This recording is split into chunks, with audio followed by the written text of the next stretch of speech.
Več kot 350 vodilnih predstavnikov gospodarstva, sindikatov in politike je sodelovalo na letošnjem vrhu slovenskega gospodarstva na Brdu pri Kranju.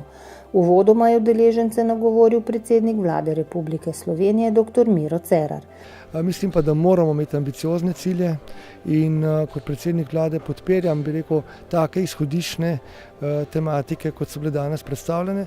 Udeleženci so nato v okviru 3 tematskih sklopov, mladi, aktivni in starejši, tvorno razpravljali o predlogih za razvojno partnerstvo 3 generacij 2018 do 2025. Jaz mislim, da je bilo zelo dobro, da smo se ključni deležniki pogovorili o strategiji 2025.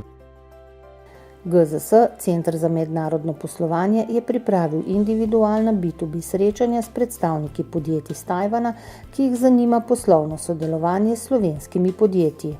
I'm very surprised to see the level of economy here, and we hope to develop business with your country in the future. Tradicionalni posvet poslovanja z nepremičninami, ki ga je letos že 28. pripravila GZS, Zbornica za poslovanje z nepremičninami, je bil namenjen predvsem pregledu in oceni razmer na stanovanjskem in nepremičninskem področju v državi. Poleg strokovnih predstavitev uglednih domačih in tujih predavateljev so v okviru dogodka slovesno obeležili 25-letnico delovanja FIAPCI Slovenija. Vse te tematike smo poskušali zajeti v letošnjem programu, dobili kompetentne sogovornike in skoraj 400 udeležencev dokazuje, da smo zadeli žebljico na glavico. Na letni konferenci Združenja za management consulting Slovenije in Zbornice poslovno-storitvenih dejavnosti so govorili o položaju dejavnosti svetovanja v Sloveniji in Evropi ter o trendih v prihodnjih letih. Podelili so tudi 3 posebna priznanja za strokovni prispevek na področjih, ki so s svetovalno dejavnostjo močno povezana. Prejeli so jih Inštitut za ekonomska raziskovanja iz Ljubljane, IEDC Poslovna šola Bled ter Gigo Design. Kot svetovalci se moramo soočati s tem, da bomo delali na drugačen način, na pravzaprav dosti učinkovitejši način, s krajšimi, bolj kreativnimi vložki. GZS, podjetniško-trgovska zbornica, je organizirala posvet na temo pomanjkanja kadrov v podjetništvu. Mala in srednja podjetja zaradi različnih vzrokov namreč marsikdaj težko najdejo in obdržijo ustrezne kadre.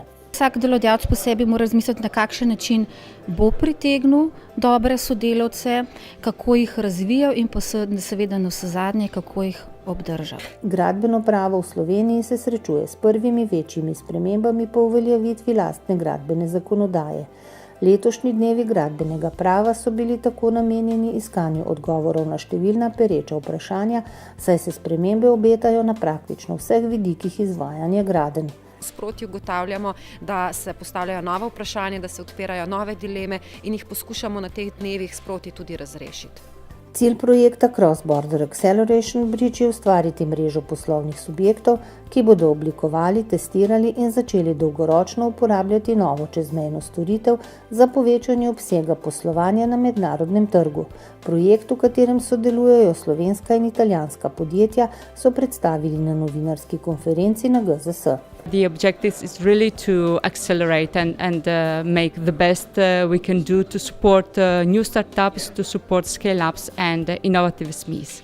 Okoli 80 predstavnikov podjetij, ki se povezujejo v okviru grozda obrambne industrije Slovenije ter več državnih ustanov, se je udeležilo srečanje z ministrico za obrambo Andrejo Katič.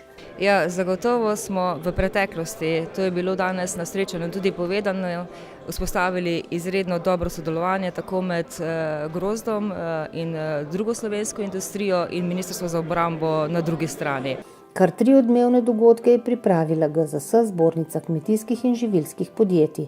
Na novinarski konferenci so predstavili zmagovalce natečaja Ekotrofelija Slovenija 2017, ki so na evropskem tekmovanju zasedli 3. mesto.